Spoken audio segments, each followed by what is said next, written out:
Bem-vindos ao módulo de suprimentos. Meu nome é Douglas Espíndola de Almeida, sou analista de fiscalização, regulação e auditor do Acertar na Arisb.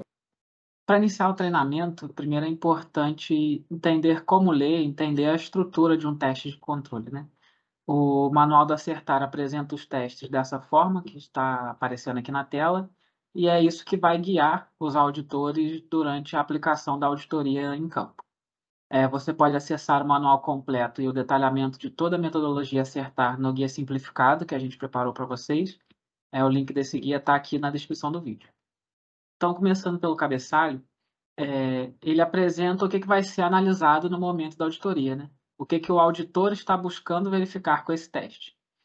A segunda linha, ela mostra as informações relacionadas ao teste. Neste exemplo, vão ser 16 informações que vão ter suas notas de confiança impactadas diretamente pelo resultado desse teste apresentado. As linhas seguintes, elas apresentam o objetivo do controle, que se refere ao item que o teste busca avaliar, o processo relacionado, que nesse caso é o de suprimentos, e os riscos associados à não implementação desse teste, desse processo. Em seguida, vem a descrição de como que o auditor vai realizar o teste. Aqui nessa parte está apresentado o passo a passo para avaliação da implementação dos processos e dos itens que o teste descreve. Caso vocês queiram se preparar para a auditoria, é só seguir essa parte aqui, que ela vai ser exatamente a mesma que o auditor vai executar no momento da auditoria. Aqui ao lado temos os níveis de implementação, ou notas, né? Eles podem variar entre não implementado, parcialmente implementado e implementado. E aqui do lado de cada nível vem o detalhamento do que é necessário possuir para você conseguir atingir determinado nível. Então, agora que já deu para entender um pouco melhor a estrutura do teste, como que ele funciona, a gente vai falar um pouco da aplicação dele na prática. O módulo de suprimentos ele possui os mesmos 14 testes para os 3 ciclos de aplicação da metodologia.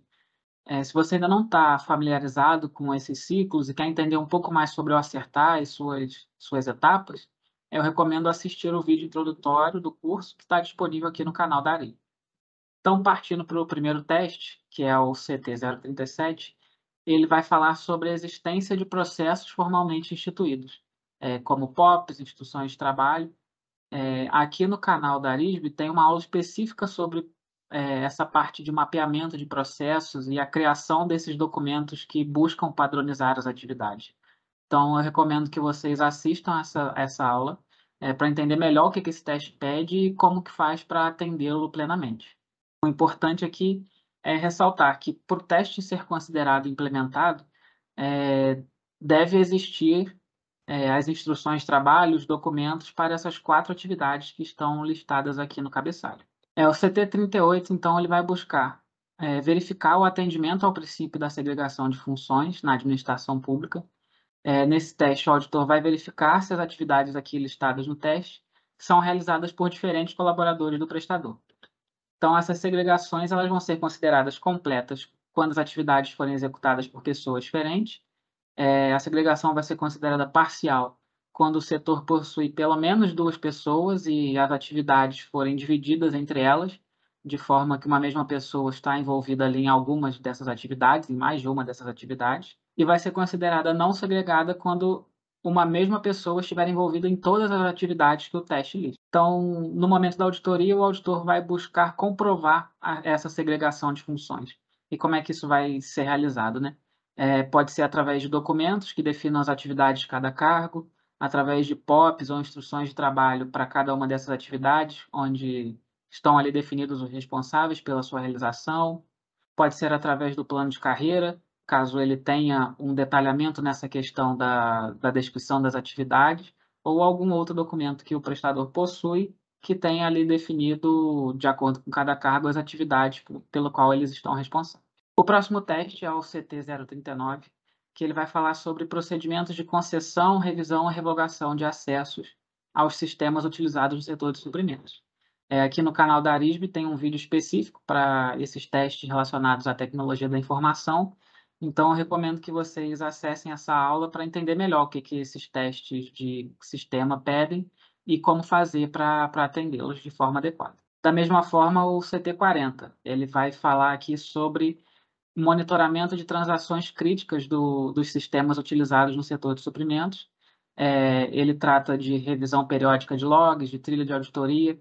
Então, da mesma forma como o CT39, ele é relacionado à tecnologia da informação, que já tem uma aula específica para essa sequência de testes aqui no canal da ARISB, então recomendo que vocês assistam para entender melhor como fazer para atender esse teste também.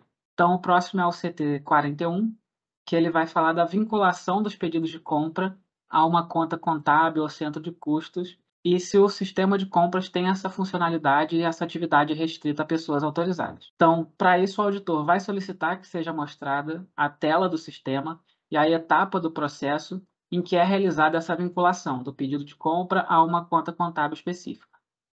Em seguida, o auditor vai verificar quais as pessoas que realizam essa atividade, né? E depois comparar com o registro de acessos ao sistema, para verificar se as pessoas que têm permissão para realizar essa atividade ou as pessoas que têm acesso ao sistema são pessoas autorizadas a realizar essa atividade. Juntando essa funcionalidade com essa questão da autorização e restrição de acesso, você consegue atender plenamente o que é pedido no teste. O CT42 ele vai falar da aprovação formal de requisições e solicitações de compra por funcionário autorizado. Então, nesse teste, o auditor vai solicitar a documentação formal que define os responsáveis pela aprovação de solicitações e requisições de compra. Importante ressaltar que, se as aprovações forem realizadas pelo gestor da área ou pela diretoria, já é considerado que esses cargos são autorizados para realizar essas aprovações. Mas caso haja algum limite de alçada ou a aprovação se dê por outros colaboradores do prestador, eles devem estar formalmente definidos em documento interno, seja procedimento operacional padrão, instrução de trabalho ou qualquer outro documento que o prestador possa instituir formalmente essa responsabilidade aos colaboradores. Então, uma vez conhecidos, né, esses responsáveis por realizar a aprovação, o auditor vai selecionar uma amostra de solicitações de compra e verificar se nessas solicitações ocorreram as aprovações pelas pessoas responsáveis por realizá-las. Então, é importante ressaltar que, para atender plenamente o teste, todas as solicitações selecionadas na amostra precisam ter ali a evidência de que foram aprovadas formalmente. O teste 43 ele vai verificar se o sistema do prestador permite o cadastro dos contratos negociados. Se ele busca as condições negociadas automaticamente para inclusão no pedido de compra e se ele controla os saldos. Então, o auditor vai solicitar que seja mostrada a funcionalidade do cadastro de contratos no sistema, pode ser por meio da página específica onde os contratos são cadastrados, ou mostrando ali que existem contratos cadastrados no sistema, né? Então, em seguida, o auditor vai solicitar a simulação de um pedido de compra para verificar se os preços são buscados automaticamente e, por fim, vai solicitar que seja mostrada a página onde é apresentado o saldo restante do contrato. Ou então, o auditor também poderá solicitar a simulação de um pedido de compra com a comprovação da diminuição do saldo após a emissão desse pedido. Então, dessa forma, o auditor consegue comprovar que o sistema controla os saldos do contrato. O teste 44 ele vai falar da aprovação formal de pedidos de compra por funcionário autorizado. Então, da mesma forma como o teste 42, o auditor vai solicitar a documentação formal que define os responsáveis pela aprovação dos pedidos de compra. Vale ressaltar que, se essas aprovações forem realizadas pela diretoria, considera-se que esses cargos já são autorizados para tal. Mas, caso haja algum limite de alçada, dependendo do valor da compra, ou se a aprovação se der por outros colaboradores, eles devem ser formalmente definidos em documento interno do prestador. Então, uma vez conhecidos, né, esses responsáveis por realizar a aprovação, o auditor vai selecionar uma amostra de pedidos de compra e verificar se em todas elas ocorreram as aprovações devidas. É importante ressaltar que existe aí uma diferença entre requisição e solicitação de compra com o pedido de compra. O primeiro, né, refere-se à fase interna do processo, que é a solicitação feita por um determinado setor do prestador ao setor de suprimentos para a compra de algum material, equipamento ou serviço. E o segundo trata mais de uma fase externa do processo, que seria a emissão daquele documento geralmente pelo próprio setor de suprimentos, que vai executar de fato a compra de um material, de um equipamento ou de um serviço. O teste 45 ele vai falar da conferência física de itens recebidos. O auditor nesse teste vai analisar se há uma definição formal dos responsáveis por executar essa atividade e também uma definição ali de quais critérios devem ser conferidos. Em seguida, vai selecionar uma amostra de notas fiscais e verificar evidências da realização dessa conferência por aqueles responsáveis definidos. Essa evidência pode ser um carimbo e assinatura na nota fiscal, pode ser o preenchimento de um formulário padrão, ou uma comunicação formal do responsável que atesta ali a conferência realizada, dentre outras formas de verificar que a conferência foi realizada. Vale ressaltar que a definição desses critérios e dos responsáveis para atender esse teste 45, ela pode ser feita no POP dessa atividade, que é uma das exigências do teste 37. Então, o CT 37 pede que exista procedimentos de conferência física, recebimento de material. Então, nesse procedimento, você já pode listar ali os responsáveis e os critérios que devem ser atendidos. O teste 46, ele vai falar do ateste formal da prestação de serviços antes do pagamento. O auditor vai analisar se há definição formal dos responsáveis por executar essa atividade. Em seguida, vai selecionar uma amostra de notas fiscais de serviço e verificar evidências da aprovação da execução do serviço. Essas evidências, né, da aprovação pode ser um carimbo e assinatura na nota, preenchimento de um formulário padrão, ou os boletins de medição com a devida assinatura do responsável pelo ateste, entre outras formas ali de se evidenciar que o serviço foi acompanhado e foi aprovado a sua execução completa. A existência do procedimento para essa atividade também é uma exigência do teste 37, então no POP que você já vai criar ali para atender o CT 037, você já pode colocar ali os responsáveis por executar essa aprovação e ateste da execução dos serviços, já atendendo aqui também o primeiro quesito do teste 46. O CT 47 vai verificar se o sistema do prestador realiza bloqueios ou alertas automáticos que impedem o registro de notas fiscais com informações equivocadas. Essas informações equivocadas referem-se à nota fiscal não vinculada a pedido de compra, nota fiscal com itens em quantidade ou preço maior do que o estipulado no pedido de compra, nota fiscal em duplicidade. Então, para verificar, né, esse teste e a existência desses bloqueios, o auditor vai solicitar a realização da simulação desses casos que foram citados e verificar se o sistema emite algum alerta ou então bloqueia o registro da nota. O CT 48 ele vai verificar se o sistema do prestador atualiza automaticamente a posição do estoque, posição patrimonial e o contas a pagar de acordo com a entrada de notas fiscais. Então, o auditor vai solicitar a realização de 3 simulações para verificar se as atualizações automáticas acontecem. A primeira das simulações vai ser simular o registro de uma nota fiscal referente a um serviço e verificar se a posição do contas a pagar atualiza automaticamente. A segunda simulação vai ser simular o registro de uma nota fiscal de entrada para o estoque, verificar se a posição do estoque e a posição do contas a pagar atualiza automaticamente. E a terceira vai ser simular o registro de uma nota fiscal de ativo imobilizado / intangível e verificar se a posição patrimonial e posição do contas a pagar atualiza automaticamente.